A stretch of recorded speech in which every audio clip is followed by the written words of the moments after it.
11 एप्रिलला तुम्ही पुढची भूमिका जाहीर करणार आहे. कार्यकर्त्यांचं हे होतं. मला वाटतं आम्ही नागपूर आणि अमरावती विभागामध्ये तालुक्यावर जाऊन सगळ्या तिथल्या स्थानिक कार्यकर्ता आणि शेतकऱ्यांना सगळ्यांना भेटून काही जे महत्त्वाचे मुद्दे आहे विदर्भातले, बेरोजगारी असेल, शेतकरी असेल, तुमचे घरकुलाचे मुद्दे असणार, या सगळ्या गोष्टीवर चर्चा करून एक व्यवस्थित आम्ही मुद्देचा एक मसुदा तयार करणार आहोत. त्या संदर्भातच हे सगळं करत असताना कुठं आम्हाला खेळी खेळायचा आहे यावर आम्ही बारीक नजर ठेवणार आहोत.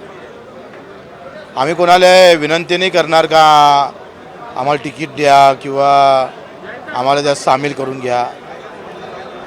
हा भिकारीपणा आम्ही कधी करणार नाही. त्याची गरज आहे आम्हाला कधीच पडू नये.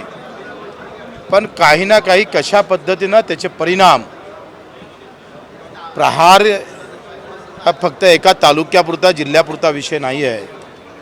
तो महाराष्ट्रामध्ये अतिशय प्रभावीपणे आम्ही काम करतो आहे. प्रत्येक जिल्ह्यामध्ये आमचा कार्यकर्ता तालुका पातळी ते गाव पातळीपर्यंत आहे.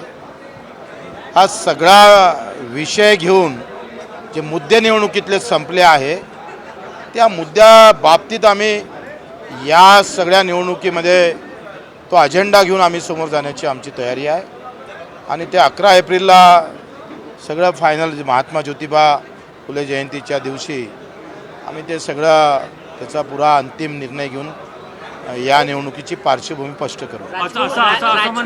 राजकुमार पटेल यांना तुम्ही सर्व निर्णय दिले, पण त्यांचं आजचं जे भाषण आहे ते थोडं अतिशय म्हणजे भाजप किंवा सत्ताधाऱ्याच्या विरोधात होतं. तर काय वाटतं? हा निर्णय आम्ही राजकुमारजीकडेच ठेवलेला आहे.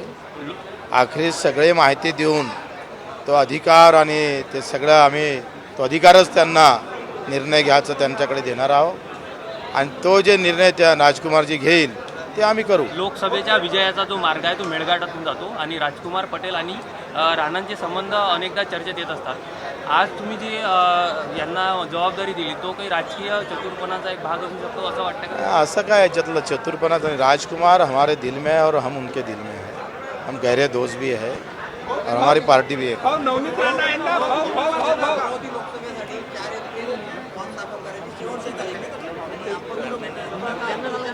हा बरोबर आहे ना. मग आमची पहिले तयारी राहणारच. म्हणजे ते धरूनच आम्ही करणार आहोत. अरे मी काय सांगतोय, आखरी परिस्थिती पाहून हात मारला पाहिजे. आम्ही परिस्थितीवर लक्ष ठेवून आहोत.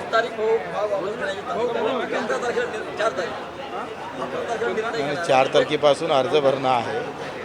8 तारखेला विड्रॉल आहे. लक्षात घ्या. आणि आम्ही आमच्या सगळ्या प्रोसेस करून तुम्ही तुम्हाला काय म्हटलं आहे, निर्णय 11 तारखेला हा सार्वत्रिक जरी असला तर कुठं कशी चाल चलाची त्याला थोडी बंधनं आहे. वैचारिकदृष्ट्या पॅकअप मारलं असं म्हणता येईल का याला? नाही, वैचारिकदृष्ट्या पॅकअप मारलंच नाही. आता तर आम्ही सुरू करणार आहोत लढाई. आता प्रत्येक जिल्ह्यात 29 तारखेला नांदेड त्या मराठवाड्यात आहे, संभाजीनगरला आहे, मुंबईला बैठक आहे, पश्चिम महाराष्ट्र खानदेश पाहू ना. आम्ही माझं काय म्हणणं आहे, आमचा परिणाम आमचा फटका उमटला पाहिजे. नाही, युतीतून बाहेर पडण्याचं किंवा आम्ही युतीत आहे का नाही आहे हेच पहिले विचारा समोरच्यांना, आणि मग आम्ही सांगू पडतो का थांबतो. अमरावती लोकसभेचा प्रश्न आहे. अमरावती लोकसभेमध्ये आनंदराव अडसूळ आता भाजपच्या कार्यालयात जाऊन भेटून आले. प्रमाणपत्र नवनीत राणांचं रद्द होण्याच्या मार्गावर अशी चर्चा आहे. त्यामुळे पर्याय म्हणून भाजप आनंदराव अडसूळला उमेदवारी देण्याची अशी चर्चा सुरू आहे. काय आणि नवनीत राणांचं जे तिकीट आहे ते वेटिंगवर ठेवलं आहे. कुठली चर्चा असू द्या, आम्ही आमच्या मुद्द्यावर कायम राहू. चर्चा कोणाला तिकीट भेटते नाही भेटत हा भाग अलग आहे. आम्ही परिस्थितीवर सगळं लक्ष ठेवून आहोत. व्यवस्थित आम्हाला वाटलं की उतरावं लागतं तेव्हा व्यवस्थित तुम्हाला माहीत पडेल का भाऊ बच्चू कडू आणि प्रहारची एंट्री एकदम सही झालेली आहे, एकदम व्यवस्थित. आठवड्यापूर्वी बच्चू भाऊ आपण असं बोलले होते.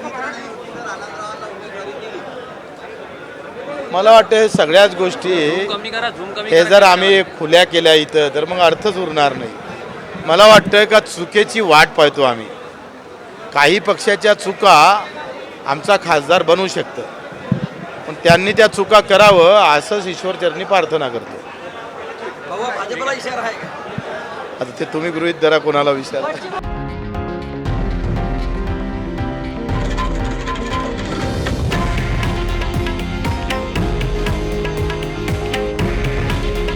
हे आहे देशातील नंबर 1 न्यूज नेटवर्क आणि आपण पाहत आहात TV9 मराठी.